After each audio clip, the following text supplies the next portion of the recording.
সুপ্রভাত বন্ধুরা, কেমন আছেন সবাই? মিষ্টি পরিচয় চ্যানেলের আরও একটা নতুন ভিডিওতে আপনাদের সকলকে অনেক স্বাগত জানাই। প্রতিদিনের মতো আজকেও কিন্তু আমার ঘরের সংসারের সমস্ত কাজকর্ম দিয়েই ব্লগটা সাজিয়েছি। আশা করছি আপনাদের খুব ভালো লাগবে, সঙ্গে থাকুন। প্রতিদিনের মতো আজকেও কিন্তু সকাল 5টার সময় উঠে গেছিলাম, তবে আজকে উঠতে একদম ইচ্ছে করছিল না, মনে হচ্ছিল আর একটু শুয়ে থাকি। আগের দিন অনেকটা রাত্রে তোমাদের দাদাভাইরা ফিরেছে, তারপর আসার পর খাওয়া দাওয়া হলো, আমরা শুলাম। আর আমাকে তো 5টায় উঠে যেতে হয়, কারণ বাবুর টিফিন বানানো আছে, ও তো স্কুল যায়। তো প্রতিদিনই 5টায় উঠি, আর ওদিকে রাত্রিরে করে ঘুমানো হচ্ছে, সেজন্য না ঠিকঠাক মতন ঘুম হচ্ছে না। আবার এদিকে সকালে উঠে সকালের কাজকর্ম শুরু করে দিই, আর কিন্তু রেস্ট নেওয়া হয় না। দুপুরের দিকে না তোমাদের দাদাভাইরা যখন বেরিয়ে যায়, তারপর বাবুকে নিতে যাই 3:30 নাগাদ। তো তখন ওই যেইটুকুনি সময় পাই ততক্ষণে ওই এডিটিংয়ের কাজ থাকে, সেগুলোই করি, বা টুকিটাকি যদি বাকি কোনো আদার্স কাজকর্ম থাকে সেগুলো করতে থাকি। তো সেজন্য আর শোয়া হয় না। তারপরে বাবুকে নিয়ে আসা, ওকে খাওয়ানো, নিজেরা খাবো, সেজন্য আর সেরকমভাবে রেস্ট নেওয়া হয় না। আর এই কয়েকদিন ধরেই না ঘুম না হওয়ার কারণে শরীরটা বেশ ক্লান্ত লাগছে। তো ওদিকে স্নান সেরে সোজা চলে এসেছিলাম রান্নাঘরে, কারণ আজকে পুজো ছিল না, আমি পুজো করিনি আজকে। আর ওইদিকে দেখো এসে 1 কাপ চা বানিয়ে নিয়েছি বাপির জন্য। তো বাপিকে চাটা দিয়ে আমি কিন্তু আগে থেকে পনির কেটে নিয়েছিলাম, তোমরা দেখলে। আজকে না একটু পোলাও বানাবো, চিঁড়ের পোহা টাইপের আর কি। তো এখানে দেখো কারি পাতা, সর্ষে ফোড়ন, তারপর আদা রসুন কুচি, পেঁয়াজ কুচি, কাজু কিশমিশ, ঘি সমস্ত কিছু দিয়ে, অল্প একটুখানি হলুদ দিয়ে তার সঙ্গে পনিরগুলো নাড়াচাড়া করে নামিয়ে নিয়েছি। আর নামানোর আগে না অল্প একটুখানি ঘি আর গরম মশলাও ছড়িয়ে দিয়েছিলাম, এতে করে না গন্ধটাও বেশ ভালো আসে, খেতেও বেশ ভালো লাগে। আর অল্প একটু চিনিও দিয়েছিলাম মিষ্টি মিষ্টি লাগার জন্য। আর এখানে দেখো তারপর কি টিফিনটাও বানিয়ে নিচ্ছিলাম। তো ওদের টিফিন রেডি করে দিয়ে তারপর গিয়ে আমি আজকে দুপুরের খাবারটা বসাবো। সেজন্য ভাবলাম যে না, আগে খাবারটা বানিয়ে নিই। তো সমস্ত কিছু হওয়ার পর তারপর ওদের টিফিনটা আমি লাস্টের দিকে দিই। আজকে একটু উল্টো করেছি, ওদের খাবারগুলো সমস্ত কিছু দেওয়ার পর তারপর গিয়ে আমি টিফিনটা, আমার রান্নাটা বসাবো। তো এদিকে দেখো আজকে বানিয়েছিলাম পনির দিয়ে, ছোলার ডাল দিয়ে আলু দিয়ে তরকারি বানিয়েছিলাম। ওটাই কিন্তু বাবুও নিয়ে গেছে, ওকেই বানিয়ে দিয়েছিলাম, আর তা থেকে কিন্তু একটু রেখেও দিয়েছিলাম।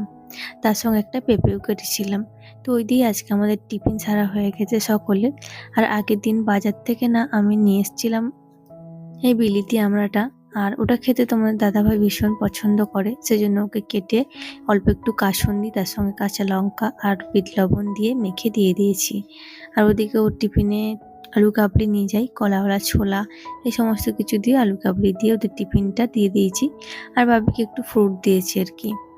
আর আজকে না আমি বানাবো পুঁই শাকের তরকারি, কুমড়ো, আলু, বেগুন, তার সঙ্গে মূলও কিন্তু ছিল।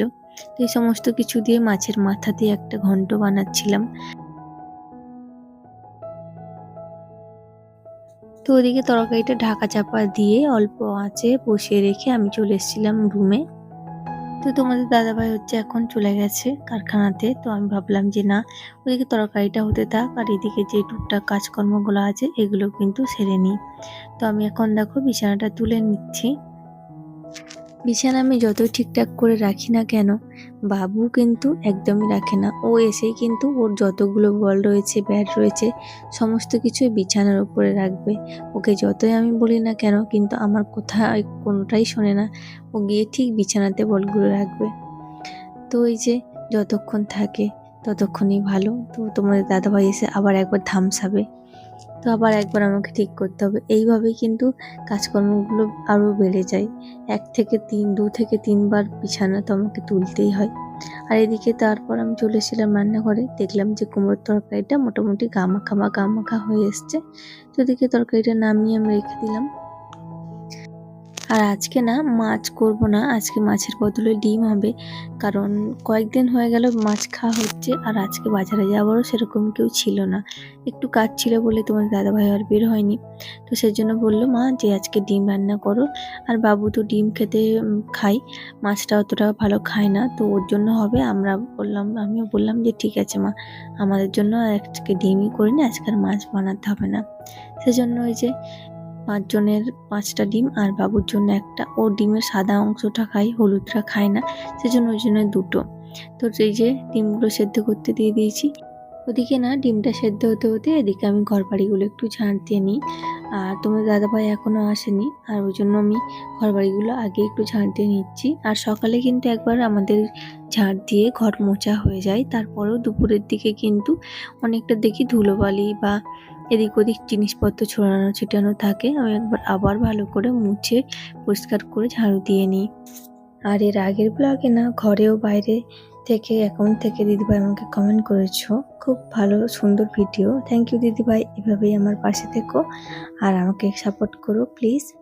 তো আমার ভিডিওটা কেমন লাগলো তোমরা কিন্তু অবশ্যই কমেন্টে জানিও, আর তোমাদের একটা সুন্দর মতামত কমেন্ট রেখে যেও।